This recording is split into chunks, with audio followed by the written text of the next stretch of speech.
It's straight up on Sunday afternoon. So, Eric, let's talk a little bit of college football before we jump into the NBA. Once again, it'll be Clemson and Alabama playing for the college football national title. It feels like those two teams play each other every single year. It feels like it's getting to that point. Anyways, we knew that Alabama was going to be tough to stop. We talked about them even halfway through the year. If there was anybody that could challenge them, Oklahoma tried. They just got down too far in their game too early, and at least they made it interesting and scored some points in that game. But the first game of the night was Clemson really just mopping up AT&T Stadium with Notre Dame. And Eric, we talked about, did the committee get it right? And it felt like, well, Notre Dame was undefeated. It's hard to leave them out. But we also talked about the fact that their schedule was very poor. They didn't play great down the stretch, and they didn't have to play in a conference title game. So it felt like they were a little bit untested, even to the question we had last week is, would a double-digit underdog be able to pull the upset? And we said no, because we didn't feel like Notre Dame had played anyone to the level of Clemson to be able to even have a gauge for them.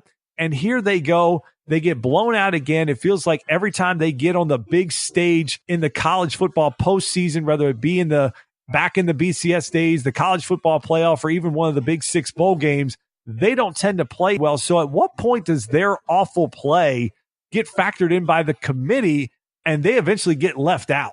Ultimately, I think the committee got it right, but we have said all year long that Notre Dame is not a strong 4 seed. They're probably the weakest 4 seed we've seen in a long time.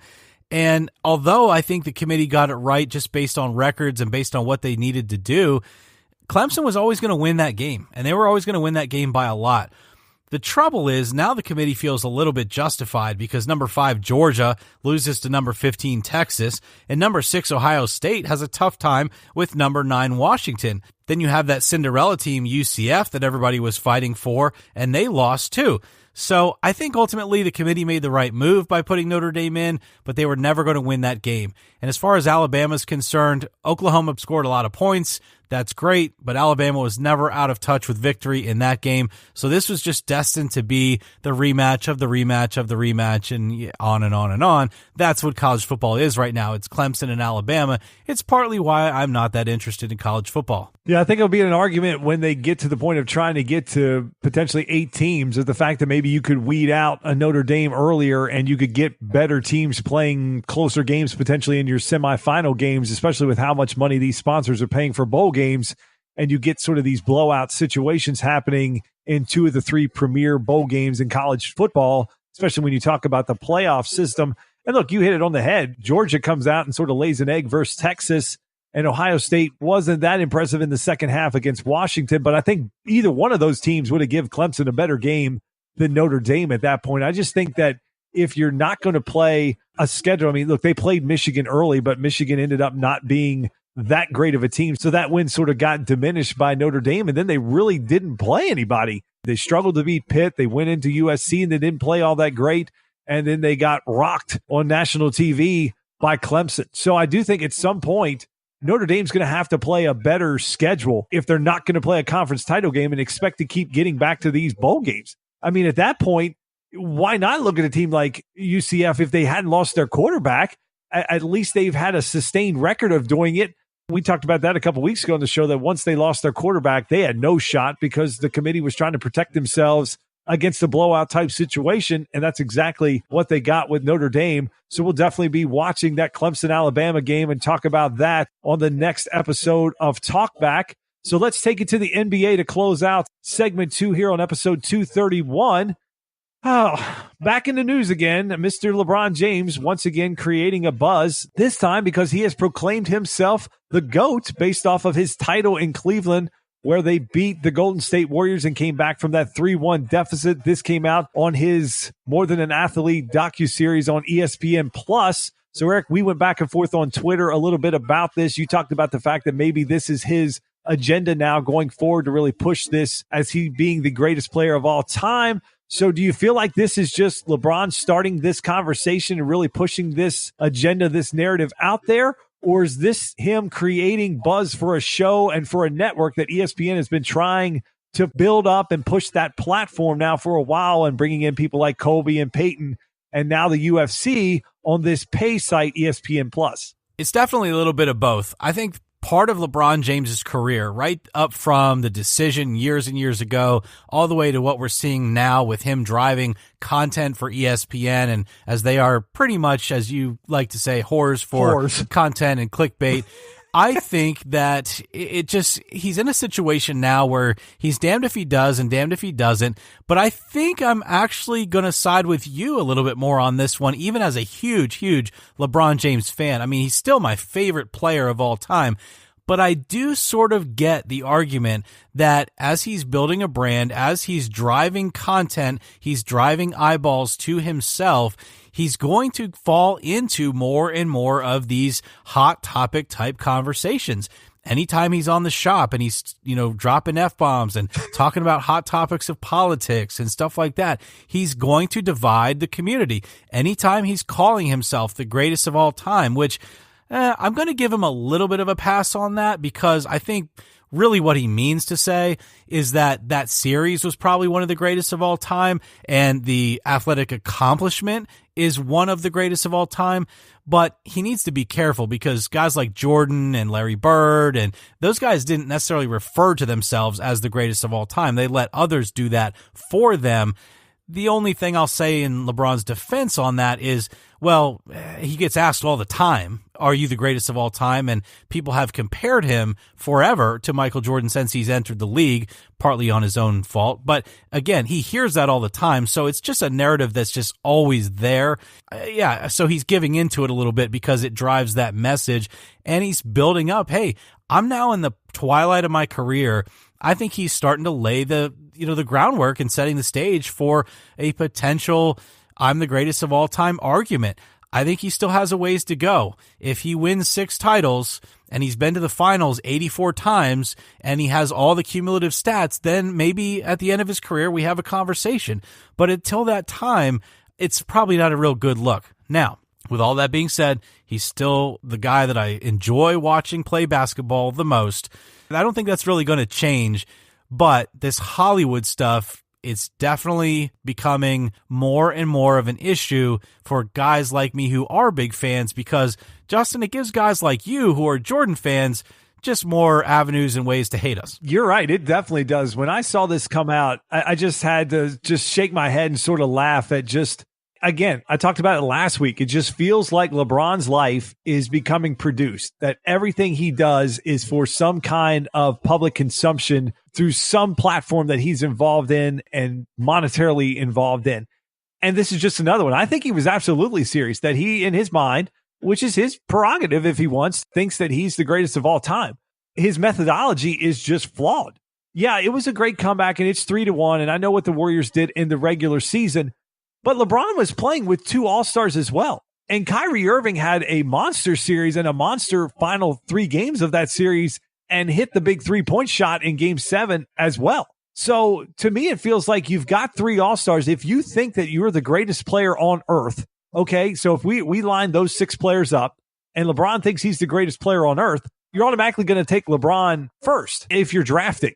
And then if you have the second pick, I think you can make a really good case to take Kyrie Irving over Steph Curry. So even if you would take, say, Steph's the second best player, Kyrie's going to be the third. So 2 of the top 3 best players in that series were on the Cavaliers team. So LeBron continues to call himself the GOAT.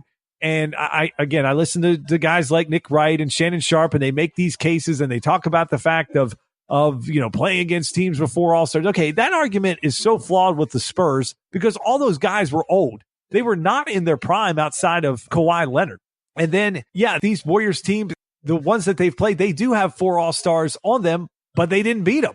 Not with Durant on those teams. So I think that series, I don't think that was that big of an upset. I mean, if he really wants to talk about upsets, he should talk about Dirk Nowitzki when the Dallas Mavericks upset the Miami Heat, when it was going to be, we're going to win not 1, not 2, not 3, all that. In the first title series, they went and laid an egg against Dallas, and it was really Dirk with a bunch of role players and a very old Jason Kidd at that point. So this whole narrative that LeBron continues to create, again, you talked about, I never heard Jordan talk about that kind of stuff. Even this year when it was the game that Jordan did the preview for NBC for, where it was Rodgers and Brady, that question came up to both those guys.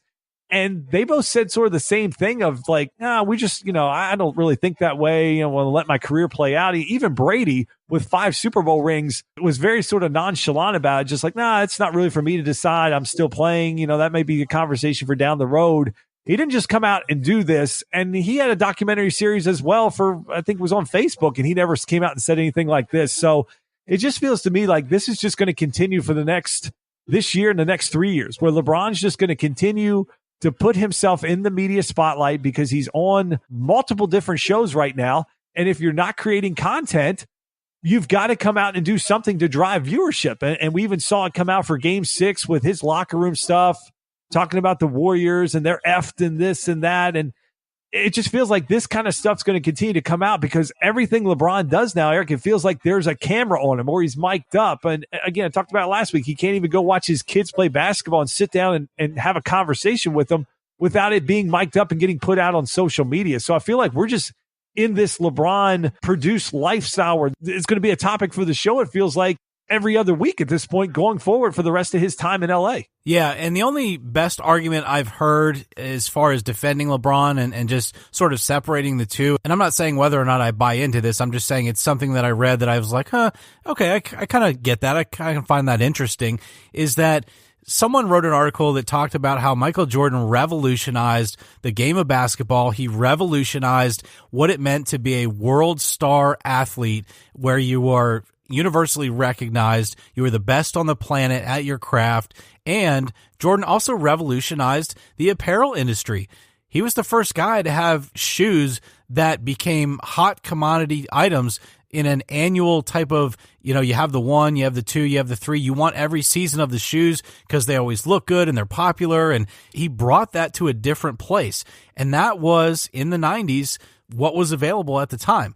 LeBron is living in a different age than Jordan, and so we're kind of blaming him for a lot of things that he's just in a different era of. And so LeBron is not only a basketball player, but he's also a mogul. He's also a guy who is taking advantage of ways to deliver content to your worldwide fans in ways that a guy like Michael Jordan, not to his fault, but never had access or ability to do those kinds of things. And again, this is not me defending LeBron. This is just me saying, that's kind of an interesting take, where LeBron is sort of building a career. He's a mogul. He's a billionaire athlete. And so that's going to look different to us than it did for Michael Jordan. But again, I think if you're one of the best players in the world, or whether you're one of the best at anything in the world, look, I don't need someone to tell me that Steve Jobs was a phenomenal innovator and led a company that made billions and billions of dollars off of new technology.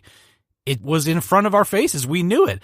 I don't need someone to tell me about Bill Gates. I don't need someone to tell me about Donald Trump. I don't need someone to tell me about LeBron James.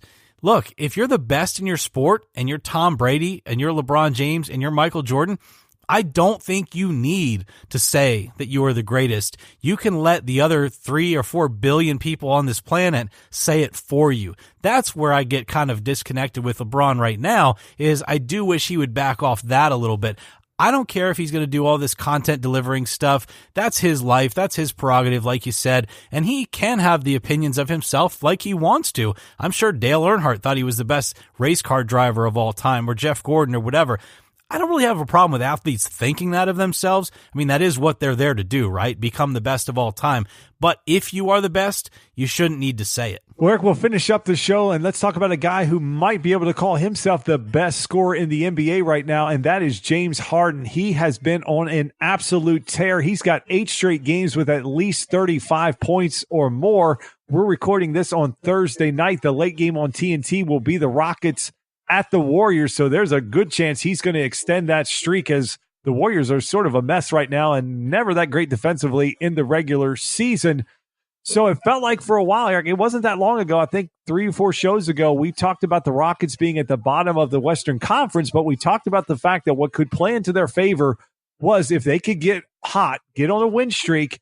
Everybody was so compact at that point, they could jump up the standings very quickly, and that's exactly what they've done, as they have caught fire here, and it's been basically on the back of James Harden. He's up to 33.3 points a game, 8.4 assists.